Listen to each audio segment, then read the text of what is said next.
Saya Afandi dari Johor. Mohon pencerahan Ustaz. Saya dan keluarga hendak musafir sebelum masuk Zuhur. Saya dan keluarga salat jamak Zuhur 4 rakaat dan Asar 4 rakaat di rumah tanpa keluar dari daerah saya. Persoalan, adakah cara ini dibenarkan mengikut sunnah Nabi sallallahu alaihi wasallam? Iya. Jamak qasar itu di antara amalan yang kita lakukan ketika musafir. Ustaz ada sebut di dalam buku Ustaz pedoman salat musafir, tapi secara ringkasnya macam ini. Kebolehan qasar satu saja, yaitu musafir, traveling. Kebolehan jamak ada macam-macam. Ada karena kesulitan, ada karena takut, ada karena hujan, ada karena musafir. Nah, sekarang kita bercakap tentang musafir. Musafir boleh jamak dan boleh qasar. Tapi dengan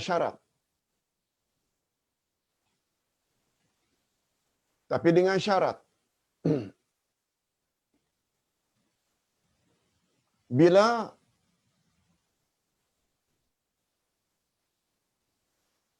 kita musafir,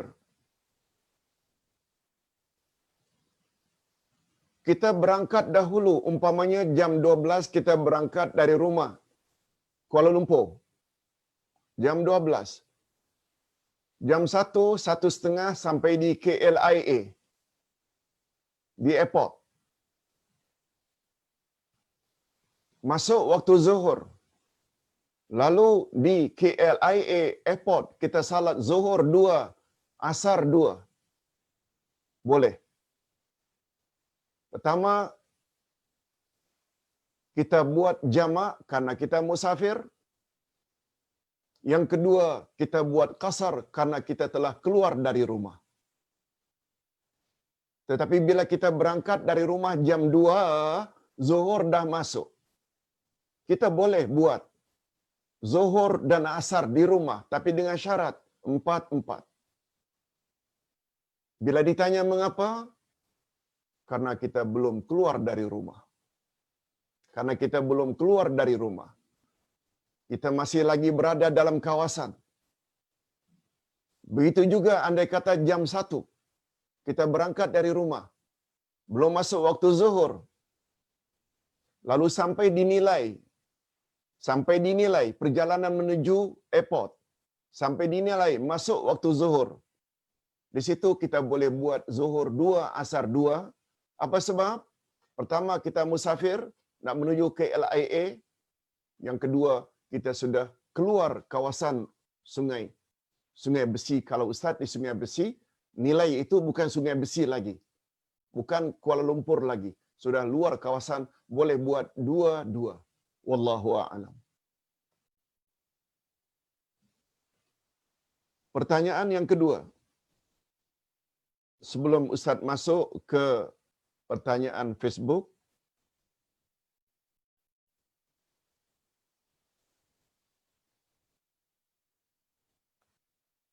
Assalamualaikum Pak Uday, bolehkah buat tajuk khas berkenaan tobat nasuha?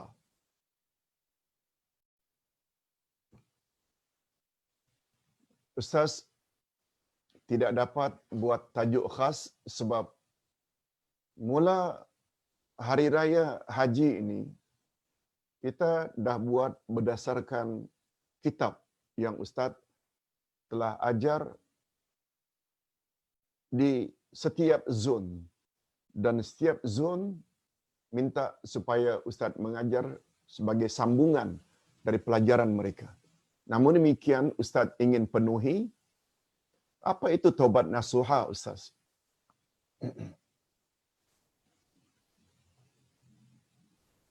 taubat termasuk ibadat.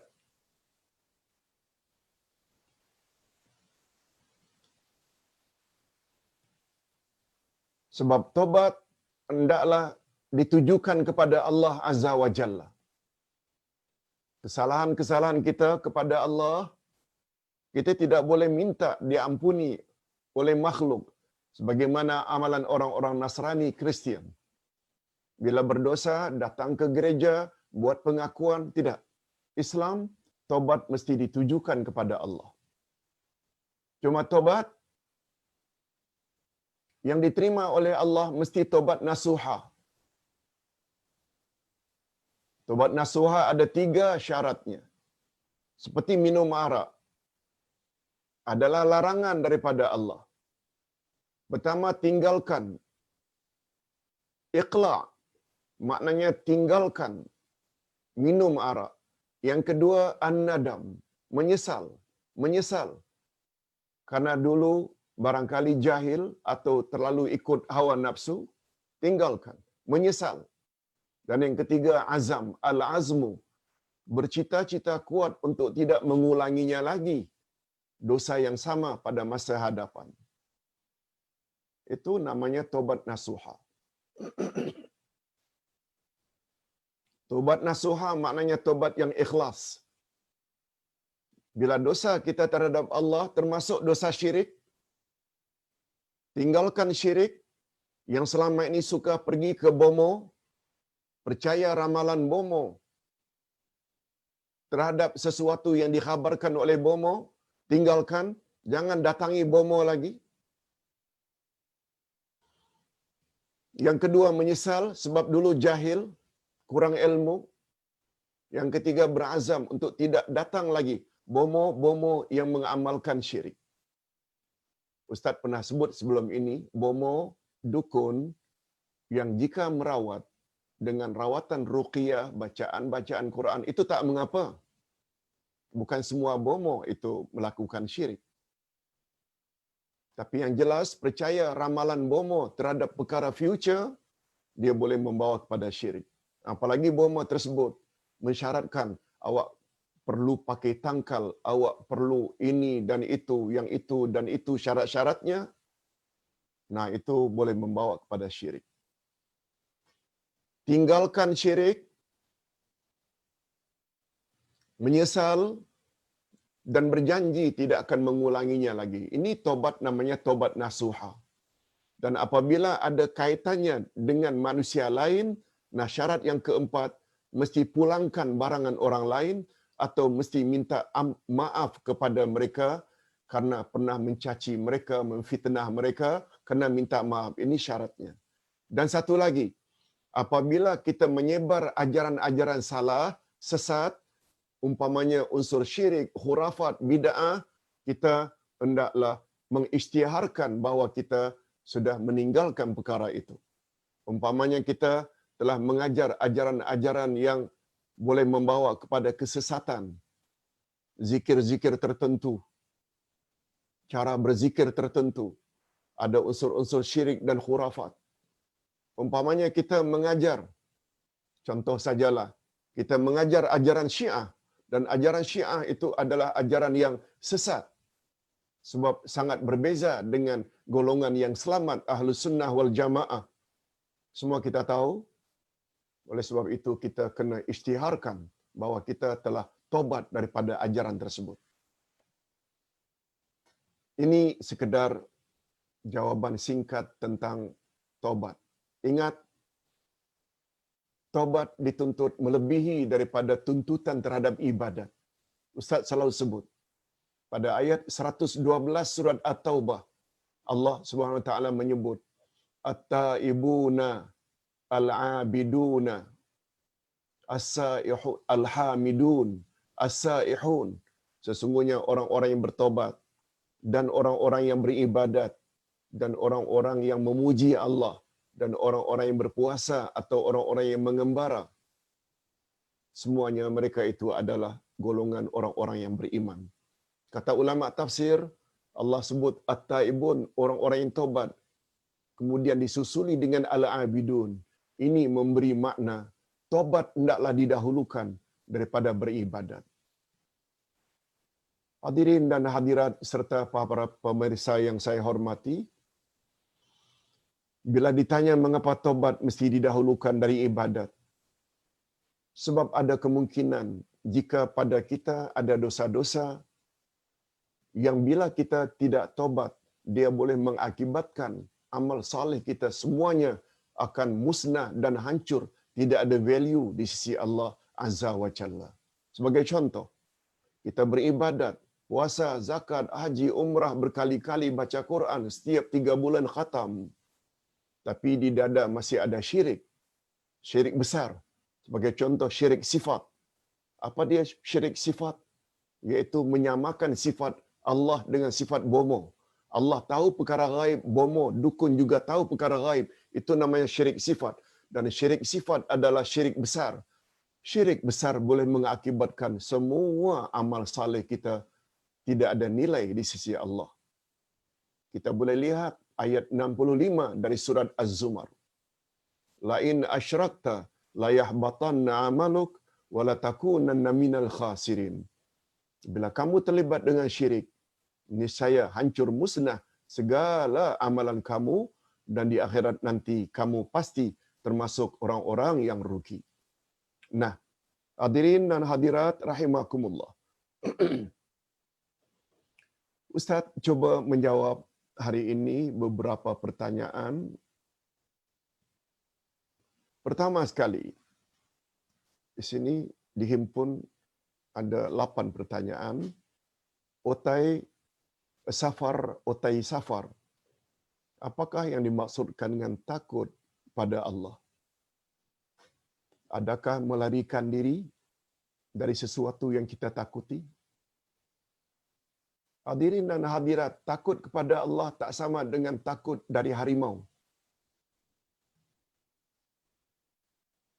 Takut kepada Allah tak sama dengan takut pada ular atau beruang atau harimau atau buaya.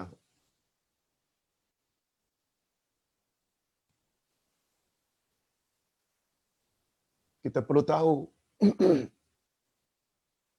itu sebabnya ittaqullah kurang tepat diartikan takutlah kepada Allah sahaja. Lawan takut mengharap. Termasuk salah satu makna takwa pada Allah mengharap ampunan Allah. Berbeza dengan takut pada harimau, kita perlu menjauhi diri. Tapi bertakwa pada Allah, takut pada Allah, kita perlu dekatkan diri kepada Allah. Itu sebabnya makna takwa, buat suruhan Allah, jauhi larangan Allah. Jadi Ustaz terpaksa jawab singkat saja kerana banyak pertanyaannya. Cuma yang perlu diingat, takut kepada Allah tak sama dengan takut kepada harimau. Takut pada buaya, takut pada ular.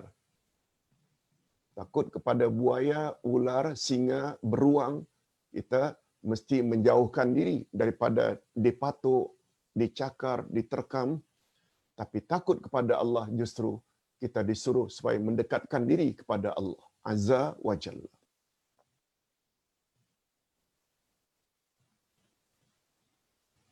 Malah Nabi Muhammad sallallahu alaihi wasallam bersabda, "Ra'sul hikmah makhafatullah."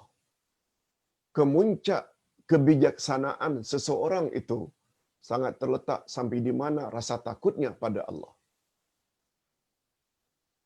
Ustaz buat contoh mudah.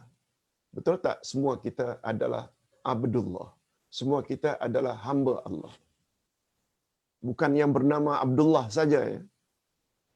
Semua kita yang taat pada Allah adalah hamba Allah. Bagaimana tabiat hamba terhadap majikan? Kalau hamba tidak mau dimarahi, dimurkai oleh majikan, betul tak? Sikap hamba mesti patuh dengan kehendak majikan, patuh dengan makna buat suruhan majikan, jauhi larangan majikan. Macam itulah lebih kurang makna kita sebagai hamba perlu takut pada Allah, takut dengan makna buat suruhan, jauhi larangan. Yang kedua, Safar, otai safar sekali lagi. Sesungguhnya amalan-amalan bergantung pada niat. Setiap hal bergantung pada apa yang diniatkan. Jadi ada orang yang bikin sajian untuk elakkan kecelakaan. Apakah fahaman ini telah silap memahami faham mengenai niat? Hadirin dan hadirat, memang betul ada sabda Nabi, hadis sahih, innamal a'malu binniyat wa innama likulli imri'in ma nawa. Satu amalan itu diterima berdasarkan niat dan seseorang akan dapat ganjaran sesuai dengan apa yang dia niatkan. Bagaimana Ustaz dengan adanya seseorang yang membuat sajian untuk elakkan kecelakaan? Hadirin dan hadirat, bila niatnya ikhlas tapi untuk elakkan kecelakaan, lalu dibuatlah hidangan atau sajian, orang tersebut sudah salah faham dalam memahami makna niat.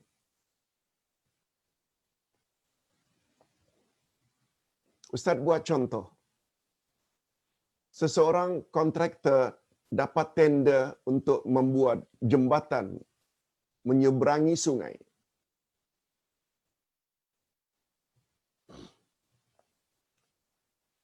Lalu sempena dapat projek tersebut,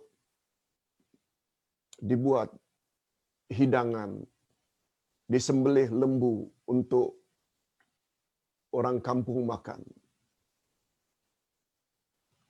Bila penyembelihan itu tujuannya supaya penunggu-penunggu jin syaitan yang menunggu kawasan jembatan tersebut akan dibangun itu supaya jangan ganggu, syirik hukumnya.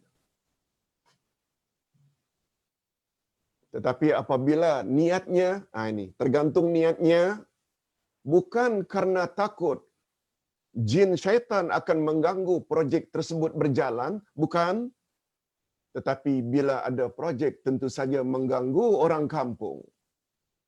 Bunyi ketukan, piling, debu dan lain-lain mengganggu orang kampung untuk ambil hati orang kampung supaya tidak marah dengan bunyi bising yang akan berlaku ketika projek dijalankan. Itu niatnya baik. Yang itu tak mengapa. Ini yang Ustaz maksudkan. Tapi apabila tujuan sajian itu atau kenduri kendara itu supaya jin kawasan itu tidak ganggu, ini maksudnya untuk terhindar dari malapetaka. Kata Imam Ibn Taymiyah, hukumnya syirik dan daging itu haram dimakan. Sebab penyembelihan termasuk ibadat. Dan ibadat apabila dengan niat supaya jangan diganggu, ditambah pula kalau kambing ke lembu digantung pada satu kawasan untuk jadi makanan jin-jin tempatan. Tak boleh. Haram hukumnya. Yang ketiga, semuanya otai safar ini. Baik.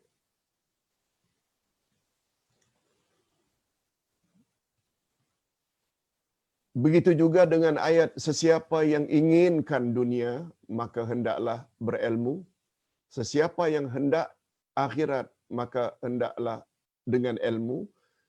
Ramai orang yang cari ilmu, mencari adat seperti kebal, tarekat, karsani. Adakah ini bertepatan cari ilmu? Memang ada hadis Nabi sallallahu alaihi wasallam, man arada dunya fa alaihi bil ilmi wa man arada al akhirah fa alaihi bil ilmi wa man aradahuma fa alaihi bil ilmi.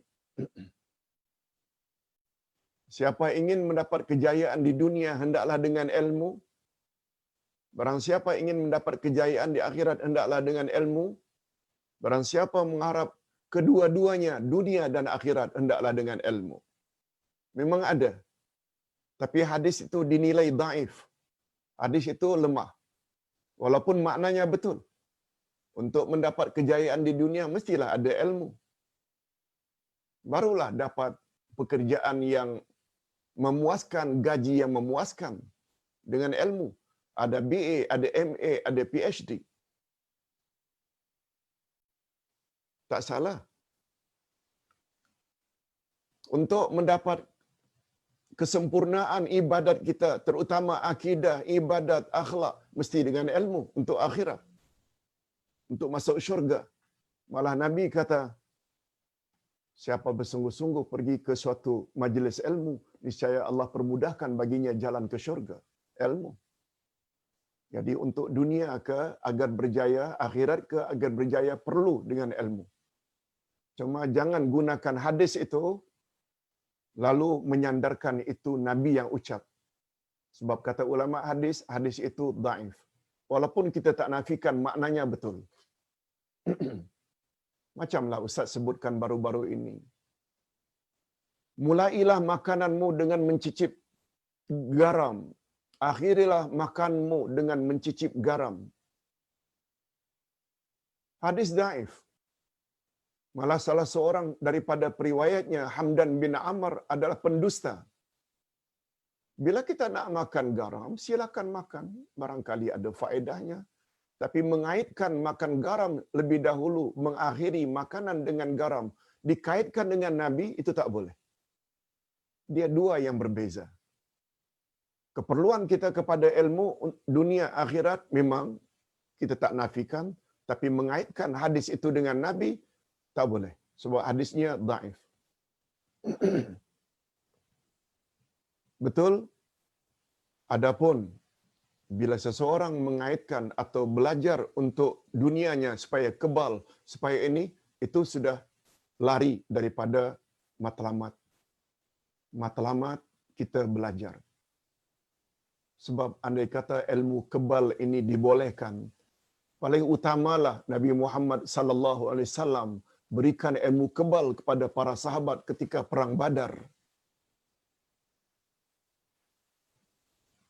Umat Islam hanya lebih kurang 300 lawan 1000 lebih orang kafir. Nabi Muhammad tak pernah berikan mereka ilmu kebal. Sebab bila belajar ilmu kebal, di mana letaknya mati syahid? Nah, di situ jatuhnya. Jadi salah. Yang keempat, menutup aurat sebenarnya macam mana Ustaz? Ada orang bertudung tapi singkat saja. Pakai jilbab, jubah, kebesaran bentuk lengan sehingga kelihatan. Bagaimana Ustaz? Ikut sajalah apa yang telah ditetapkan oleh Rasul sallallahu alaihi wasallam. Untuk mudahnya begini. Sunnah Nabi ada dua. Sunnah urfiyah dan sunnah syar'iyah. Sunnah urfiyah dari kata uruf. Uruf itu maknanya adat, istiadat. Sunnah syariah maknanya sunnah agama. Nabi Muhammad sallallahu alaihi wasallam, pada beliau ada dua sunnah. Sunnah urfiyah, beliau sebagai orang Arab, di mana pattern pakaiannya jubah. Cara makannya talam besar, makan bersama. Biasanya orang Arab begitu. Makan pula dengan tangan, bukan dengan sudu dan garpu. Duduk di bawah, bukan di atas kursi dan meja. Sunnah itu namanya sunnah urfiyah, sunnah adab. Satu lagi sunnah, ini yang paling utama dan kita hendaklah ikuti, sunnah syariah, sunnah agama. Sunnah agama, makan hendaklah makanan yang halal. Bagaimana cara memasaknya? Cara orang India lain dengan karinya. Cara orang Minangkabau barangkali dengan rendangnya. Makanan orang Sunda atau Jawa dengan sayur asamnya. Masakan orang Melayu dengan asam pedasnya. Terserah kamu mengolah makanan tersebut, itu namanya sunnah orfiyah, sunnah adat. Tapi dalam sunnah tersebut yang mustahak sunnah syariah, bahan-bahan makanan itu hendaklah halal belaka. Kita tak semestinya mesti ikut masakan Arab. Begitu juga masalah pakaian. Sunnah syariah tutup aurat. Adapun jubah, itu pattern pakaian orang Arab. Kita mau ikut, tak jadi masalah. Bila kita tidak ikut sunnah orfiyah Arab, kita makan dengan sudu dan garpu di atas kursi, piring masing-masing. Itu orf adat kita. Yang mustahak makanan itu mesti halal. Kita memakai baju kurung. Orang Arab memakai baju abaya.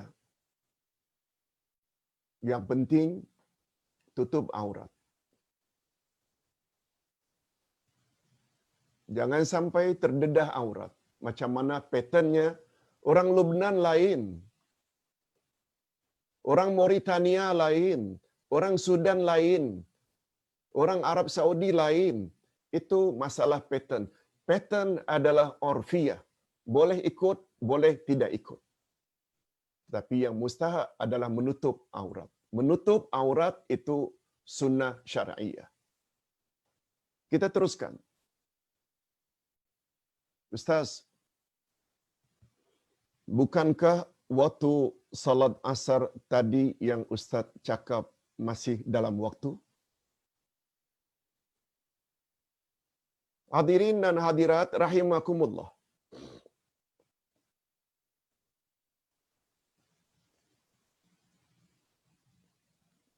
Waktu ibadat ada dua. Ada muwassa', ada mudayyak. Muwassa' maknanya luas. Mudayyak sempit. Dari kata dayqun. Muwassa' dari kata wasi'un. Berkaitan dengan ibadat yang dikaitkan dengan timing, masa, ada dua jenis. Ada ibadat yang mudayyak, sempit masanya. Dalam setahun, puasa mesti dalam bulan Ramadan. Tak boleh bulan lain. Kita tak boleh kata, Ustaz, tahun ini banyak sungguh orang yang order kuih hari raya. Saya sibuk sungguh Ramadan ini. Boleh tak saya delay ke bulan Muharram atau bulan Syawal? Ramadan busy lah Ustaz. Tak boleh. Kalau Allah dah tetapkan bulan Ramadan, mesti Ramadan. Itu namanya mudayyak. Ustaz, boleh tak saya naik haji pada bulan Sya'ban? Tak boleh. Sebab waktu telah ditetapkan. Wukuf di Arafah 9 Zulhijjah. Korban hari sekian. Itu namanya mudayyak. Lawan mudayyak, waktunya sempit, adalah muwassa'. Waktu salat termasuk muwassa'.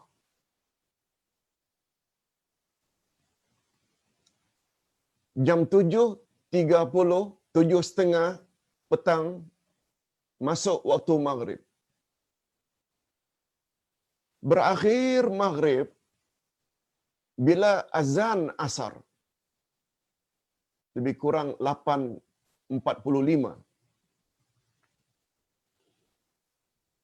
Waktu zuhur jam 1.20.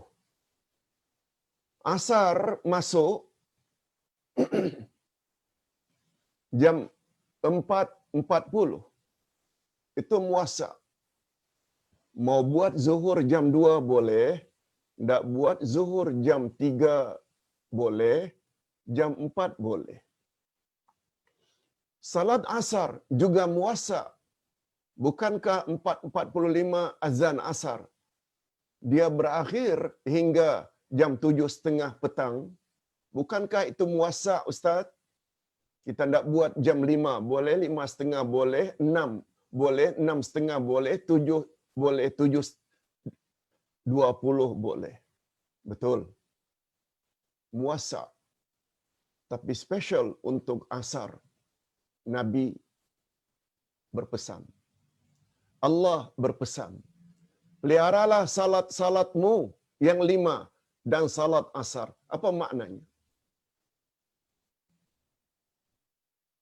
Setengah ulama mengatakan karena pada waktu asar itulah waktu pergantian malaikat siang dengan malaikat malam.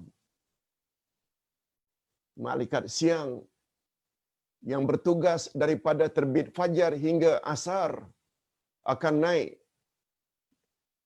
ganti shift dengan malaikat malam pula turun pada waktu asar sampai keesokan paginya. Dibimbangkan mereka yang main bola takraw, mereka yang main badminton, mereka yang main bola sepak atau bola kaki, mereka yang main badminton. Kedengaran azan asar selamba saja, buat de saja kata orang Malaysia. Selamba saja, macam tak dengar. Dekat-dekat maghrib nanti baru buat salat asar. Mereka di antara orang yang tidak termasuk ke dalam orang yang dilaporkan telah melakukan salat asar. Karena malaikat asar berakhir tugasnya akan naik, sedangkan orang tersebut sedang main-main. Sebabnya nasihat Ustaz, siapa saja yang bekerja balik jam 5, biasanya jam ketika balik dekat-dekat maghrib, baru sampai rumah. Usahakan sebelum meninggalkan kantor, sebelum meninggalkan pejabat, sebelum meninggalkan tempat kerja, kilang, salat dulu. Kalau belum masuk waktu, singgah mana-mana surau atau masjid untuk salat dulu. Jangan jadikan amalan jam 7 baru asar, jam 7 baru asar. Betul? Pertanyaan safar, otai safar, tapi special untuk asar, no. Asar perlu disegerakan, jangan dilambatkan. Wallahu a'lam.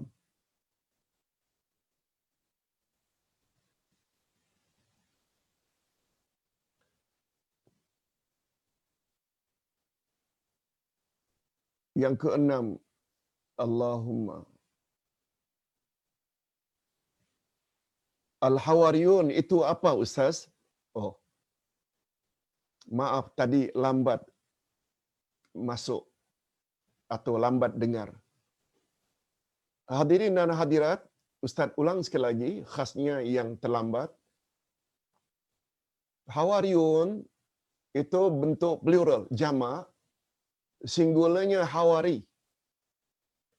Maksud hawari atau hawariyun jamaknya exactly sama betul dengan sahabat.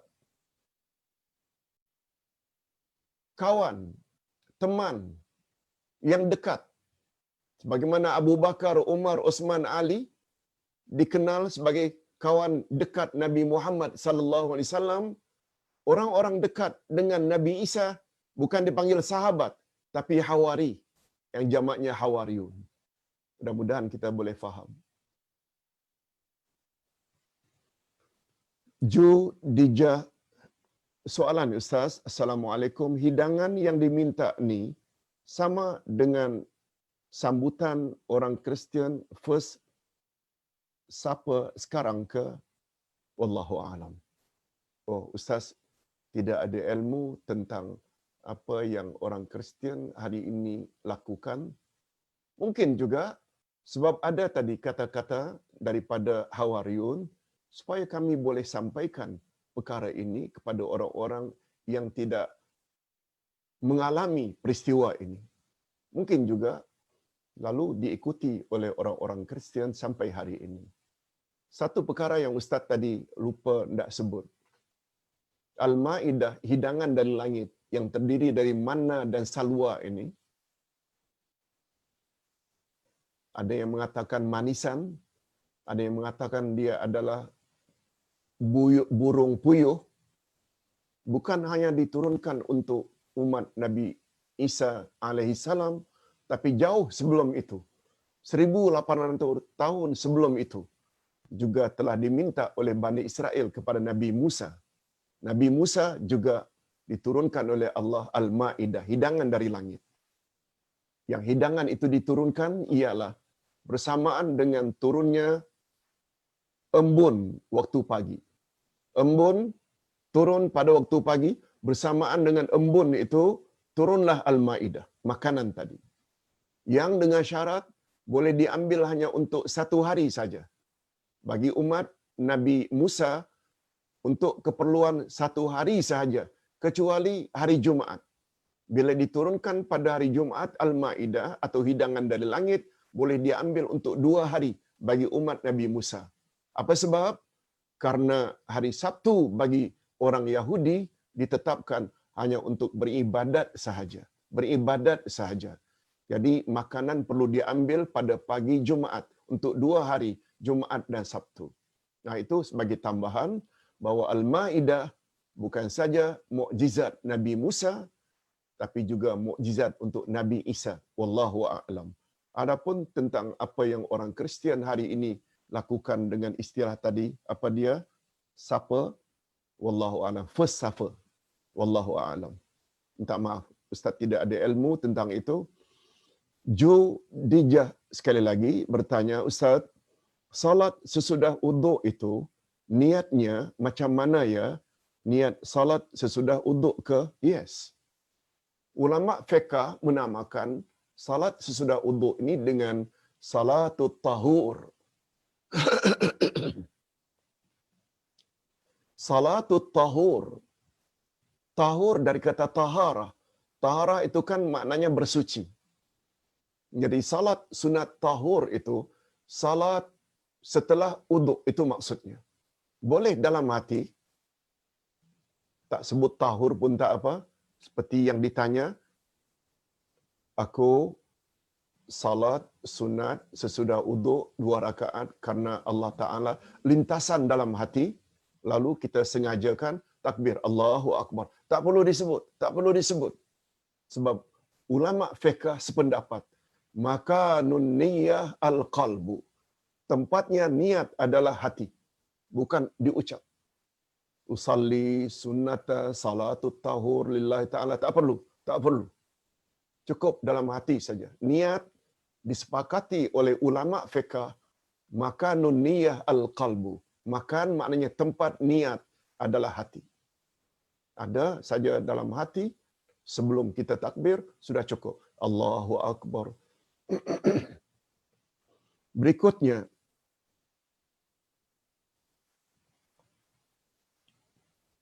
soalan tambahan mengenai musafir. Bolehkah sebelum bermusafir sudah masuk waktu zuhur tetapi tidak salat jamak qasar di airport sebab takut tak sempat? Bagaimana Ustaz? Ya, boleh. Boleh. Umpamanya walaupun jam 2, jam 3:30 pesawat. Sedangkan bila nak pergi ke JB umpamanya dari Kuala Lumpur, setengah jam sebelum itu kita mesti check in. Takut terlambat, malah kita walaupun jam 2 dah masuk waktu zuhur, langsung berangkat. Nah, sampai di sana setelah check in ada masa. Nah, salat di airport. Lagi senang. Zuhur 2, asar 2. lagi senang. Boleh, tak jadi masalah.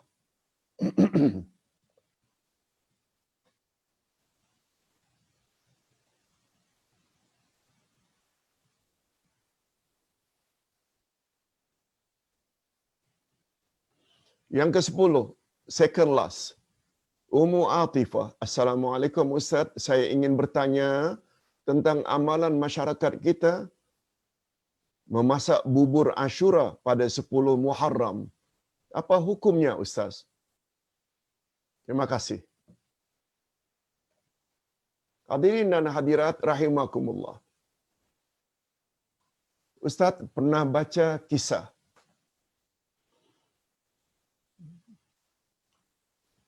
tentang peristiwa-peristiwa penting pada 10 Muharram. 10 Muharram dipanggil dengan Ashura. 10 Muharram dipanggil dengan Ashura.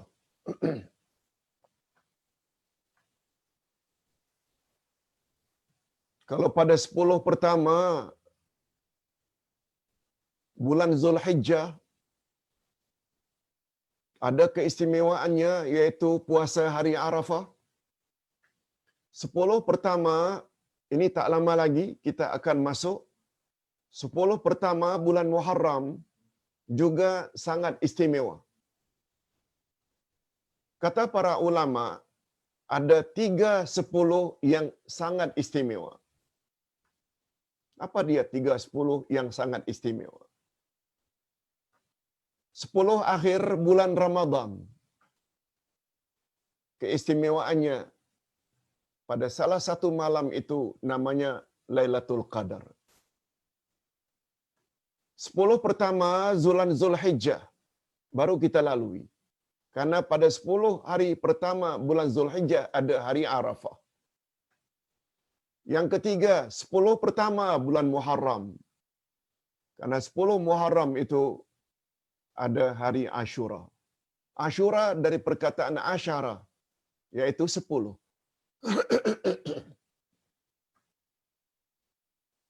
Puasa pada hari Ashura dapat menghapuskan dosa 1 tahun. Kalau Arafah 2 tahun, Ashura 1 tahun. Dan Nabi SAW juga pernah bersabda, andai kata umurku panjang, next year, tahun depan, aku juga akan puasa hari yang ke-9. One day before. Untuk membezakan antara puasa orang Yahudi yang hanya puasa pada hari Ashura 10, untuk membezakan, Nabi Muhammad galakkan supaya kita buat 2 hari, 9 dan 10.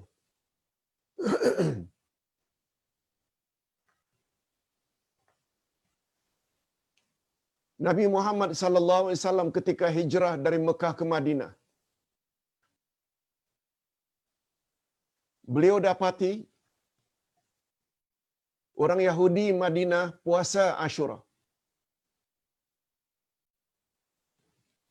Ketika mereka Yahudi Madinah ditanya, mengapa kamu orang puasa hari ini? Karena hari inilah Nabi Musa selamat menyeberangi Laut Merah, membawa Bani Israel dari kejaran Firaun. Banyak sebenarnya peristiwa-peristiwa yang bersejarah terjadi pada 10 Muharram. Antara lain, terselamatnya bahtera Nabi Nuh ketika dilanda oleh banjir dan ombak, terselamatnya juga pada 10 Muharram. Nah, kita fokus kepada mengapa Ustaz ada istilah bubur Ashura. Apa yang Ustaz pernah baca, tapi sampai di mana kebenarannya, wallahu a'lam. Apakah itu kisah yang benar atau hanya Israiliyat?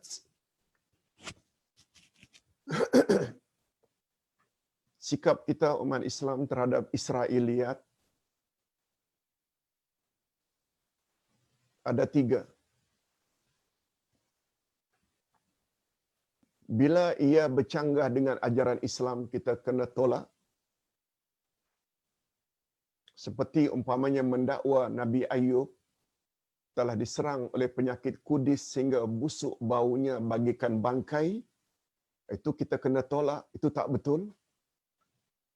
Sehingga manusia tidak mau mendekati Nabi Ayub, itu bercanggah dengan konsep Islam, sebab setiap rasul mesti dekati umat. Nah sekarang Allah bagi beliau penyakit sehingga umat tidak boleh dekat. Betul tak itu bercanggah? Itu perlu ditolak.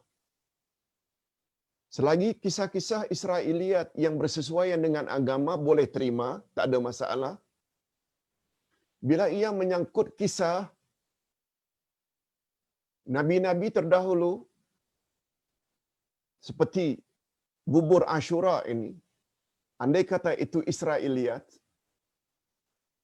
kita benarkan jangan, kita ingkari, tolak juga jangan. Ini namanya tawakuf.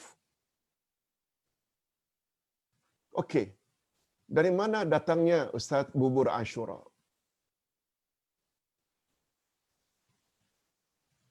Nabi Nuh dikatakan membawa biji-bijiran. Biji-bijiran. Barangkali gandum, barangkali kacang tanah, barangkali kacang hijau, barangkali beras, barangkali bermacam-macam bijiran dibawa sebagai bekal untuk penumpang bahtera Nabi Nuh. Setelah sekian lama terombang-ambing bahtera di atas banjir, menjelang surutnya akhirnya terdampar di Bukit Jodi dekat Iraq. Menjelang terdampar, baru berakhirnya banjir, bijir-bijiran tinggal sedikit. Lalu atas arahan Nabi Nuh, wahai tukang masak, masaklah bijiran tersebut dengan campur semuanya.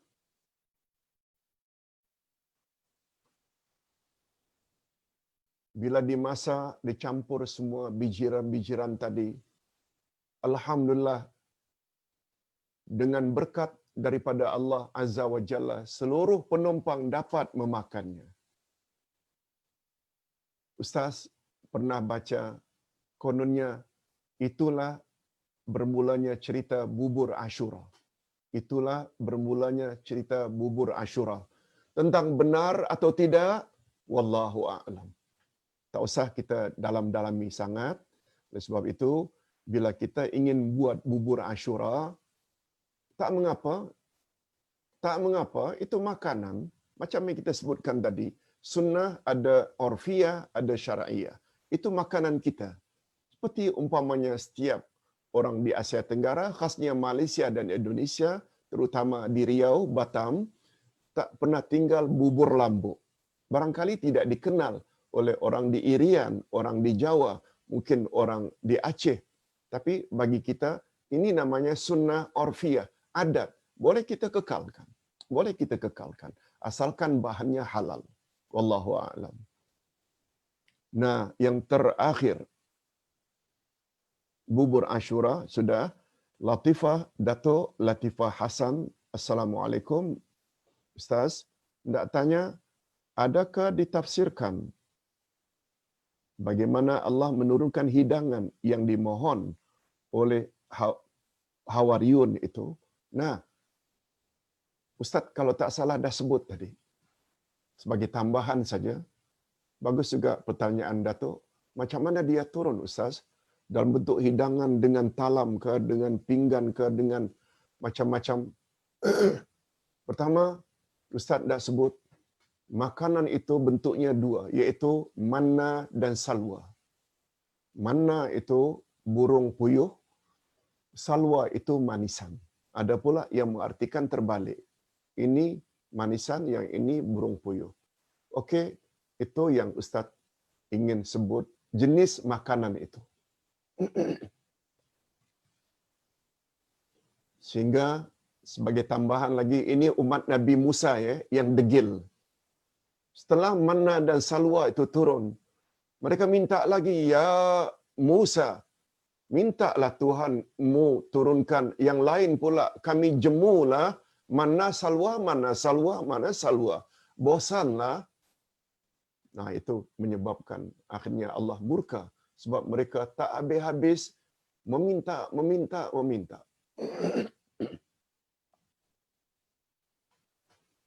Yang kedua, macam mana cara turun? Tadi Ustaz dah singgung. Kata ulama tafsir, turunnya manna salwa, hidangan dari langit, bersamaan dengan turunnya embun dari langit. Maksudnya waktu pagi. Waktu pagi. Mereka tinggal buka saja pintu mereka, sudah ada dah hidangan, tinggal ambil saja. Tapi dengan ketentuan khasnya untuk Bani Israel, umat Nabi Musa, yang diambil hanya untuk keperluan sehari sahaja. Kalau ambil lebih, dia akan basi. Kecuali yang boleh diambil untuk 2 hari adalah Jumaat. Sebab hari Sabtu, mereka tidak boleh kerja-kerja keduniaan. Mereka hanya boleh beribadat saja, fokus ibadat pada Allah Azza wa Jalla. Sebagaimana kita sama-sama maklum, umat Nabi Musa kan dilarang memancing pada hari Sabtu. Oleh sebab itu pada hari Sabtulah Allah banyakkan ikan itu timbul. Sehingga mereka tak sabar, akhirnya mancing. Gara-gara mancing, karena ingin mendapatkan kemaslahatan keduniaan, akhirnya Allah berfirman, kunu qiradatan khasi'in. Jadilah kamu monyet yang hina. Mungkin agaknya itu sebabnya mengapa teori Darwin itu manusia berasal dari monyet. Tapi kita umat Islam tak boleh. Sebab Allah begitu jelas menyebut pada ayat 5 surat Al-Hajj. Sekalian manusia. Ya ayuhan nas in kuntum fi raibin minal ba'ts fa inna khalaqnakum min turab summa min nutfatin summa min alaqatin summa min mudghah. Sekalian manusia, sekiranya kamu ragu-ragu akan adanya hari berbangkit, ketahuilah olehmu bahawa manusia pertama aku jadikan dari tanah. Min turab. Turab di sini maksudnya Nabi Adam. Allah tidak sebut dalam ayat itu. Inna khalaqnakum min qiradah. Sesungguhnya aku jadikan kamu berasal dari monyet. No. Kemudian salasilah keturunanmu aku jadikan dari sperma, mani. Kemudian menjadi segumpal darah. Kemudian menjadi seketul daging. Aku letakkan semua itu di dalam rahim ibumu. Sampai waktu yang telah kami tetapkan. Summa nukhrijukum tifla. Kemudian kami keluarkan janin itu dalam bentuk baby. Lengkap dalam Al-Quran ayat 5 dari surat Al-Hajj tentang asal-usul manusia. Sebabnya bila ada umat Islam yang sampai menyokong teori evolusi Darwin, kononnya manusia berasal dari monyet, nampak sangat yang mereka itu tak faham Al-Quran. Baca buku-buku barat tapi tidak baca buku yang telah diturunkan oleh Allah Azza wa Jalla. Baik, minta maaf Datuk Latifah Hassan, ini yang mampu Ustaz jawab. Mudah-mudahan